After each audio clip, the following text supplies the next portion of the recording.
हरे कृष्णा। आप सभी का स्वागत है कृष्णा डिवोशन चैनल पर। मैं पूजा कृष्णा दासी आप सबके लिए भक्ति से रिलेटेड कोई ना कोई वीडियो लेकर आती हूँ, ताकि आप सबको भक्ति मार्ग पर आगे बढ़ने के लिए सभी प्रकार से प्रेरणा मिल सके। कार्तिक का पवित्र महीना चल रहा है। कार्तिक मंथ हरि को बहुत प्रिय है और इस मंथ में हमें अधिक से अधिक हरि भक्ति करनी चाहिए। कार्तिक मंथ में बहुत से उत्सव त्योहार आते हैं जिन्हें हम बहुत ही हर्ष उल्लास के साथ सेलिब्रेट करते हैं। कार्तिक मंथ को दामोदर मंथ भी कहा जाता है, क्योंकि इसी मंथ में दामोदर लीला हुई थी। तो दामोदर जी का पूजन भी इस मंथ में विशेषकर किया जाता है। और इसके अलावा कार्तिक के मंथ में किया गया दीपदान, दीपदान का बहुत महत्व है। दीपदान कई प्रकार से किया जाता है और कई जगहों पर किया जाता है। आज के वीडियो में हम दीपदान की महिमा श्रवण करेंगे, लेकिन इससे पहले सभी व्यूअर्स मेरे चैनल को सब्सक्राइब कर लीजिए। तो आइए श्रवण करते हैं। कार्तिक व्रत करने से एक पतित ब्राह्मणी का कैसे उद्धार हुआ, और उसके बाद दीपदान की महिमा और आकाशदीप की महिमा श्रवण करेंगे। स्कंद पुराण में वर्णन मिलता है कि स्त्रियों और पुरुषों ने जन्म से लेकर जो पाप किए हैं वह सब कार्तिक में दीपदान करने से नष्ट हो जाते हैं। ब्रह्मा जी ने इसी विषय में एक प्राचीन इतिहास का वर्णन किया है। पूर्व काल में द्रविड़ देश में एक वृद्ध नामक ब्राह्मण रहता था। उसकी स्त्री बड़ी दुष्टा और दुराचार परायणा थी। उसके इसी दोषों के कारण पति की आयु क्षीण हो गई और वह मृत्यु को प्राप्त हुआ। लेकिन पति के मर जाने पर वह विशेष रूप से व्यभिचार में लग गई और उसको लोक निंदा से तनिक भी लज्जा नहीं होती थी, और वह सदा भिक्षा के अन्न का भोजन करती थी और अपने बनाए हुए शुद्ध और स्वस्थ अन्न को कभी न खाकर मांग कर लाए हुए बासी अन्न को ही खाती थी। दूसरे घर की रसोई बनाया करती और तीर्थ यात्रा आदि से भी दूर रहती थी। उसने कोई भी कथा भी नहीं सुनी थी। एक दिन तीर्थ यात्रा में लगा हुआ कोई विद्वान ब्राह्मण उसके घर आया। उसका नाम कुत्स था। उसको व्यभिचार में आसक्त देखकर वह ब्रह्मश्रेष्ठ कुत्स ने कहा कि ओ मूढ़ नारी, तू मेरी बात को ध्यान से सुन।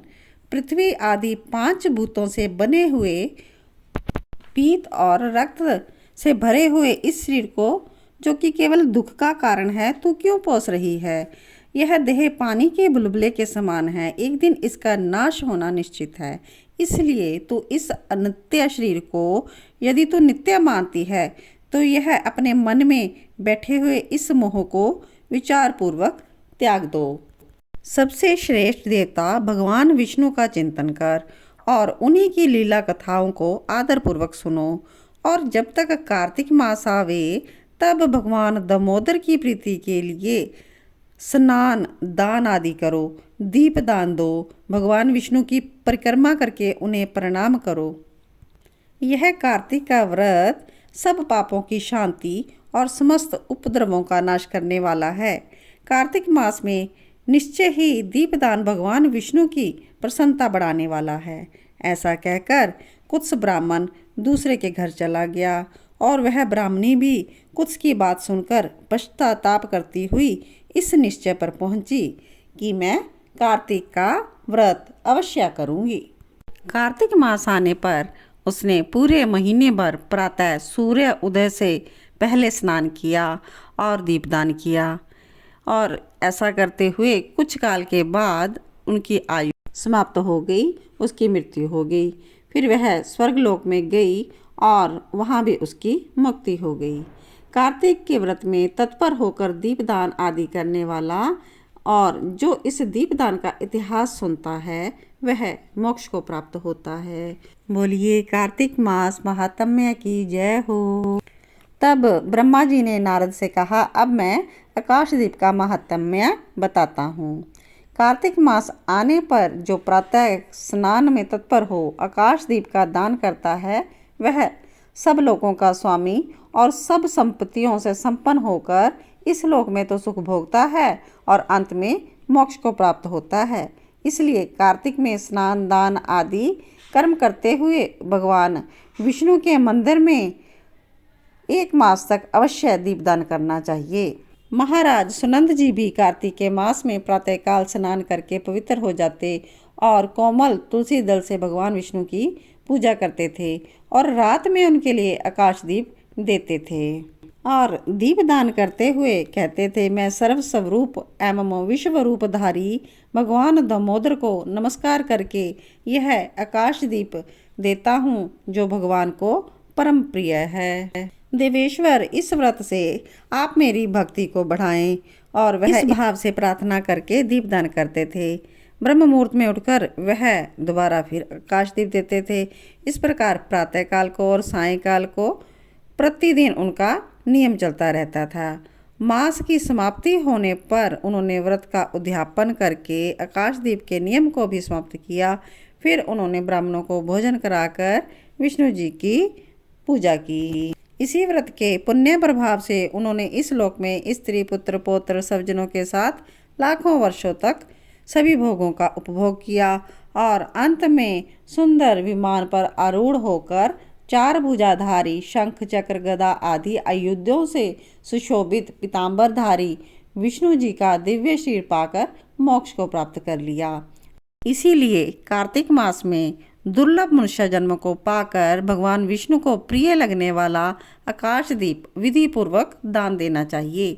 जो संसार में भगवान विष्णु की प्रसन्नता के लिए आकाशदीप देते हैं वे कभी भी क्रूर मुख वाले यमराज का दर्शन नहीं करते। इसलिए यह आकाशदीप या तो एकादशी से स्टार्ट करके पूर्णिमा तक या फिर पूर्णिमा से स्टार्ट करके पूर्णिमा तक आकाशदीप देना चाहिए। पितरों के लिए भी आकाश में दीपदान दिया जाता है। नमो पितृभ्य प्रेतोभ्य नमो धर्माय विष्णवे नमो यमाय रुद्राय कांतापते नमः। पितरों को नमस्कार है, प्रेतों को नमस्कार है, धर्म स्वरूप विष्णु को नमस्कार है, यमराज को नमस्कार है तथा दुर्गम पथ में रक्षा करने वाले भगवान रुद्र को भी नमस्कार है। जिनके पितर नरक में हों तो इस आकाश के दीपदान से वे भी उत्तम गति को प्राप्त होते हैं। इस प्रकार आप सभी ने कार्तिक मास में आकाश दीप दान और उसका महात्म्य श्रवण किया। इसके अलावा भी कार्तिक में बहुत से स्थानों पर आप दीपदान कर सकते हैं। किसी देवालय में, नदी के किनारे पर और गौशाला में आप दीपदान कर सकते हैं।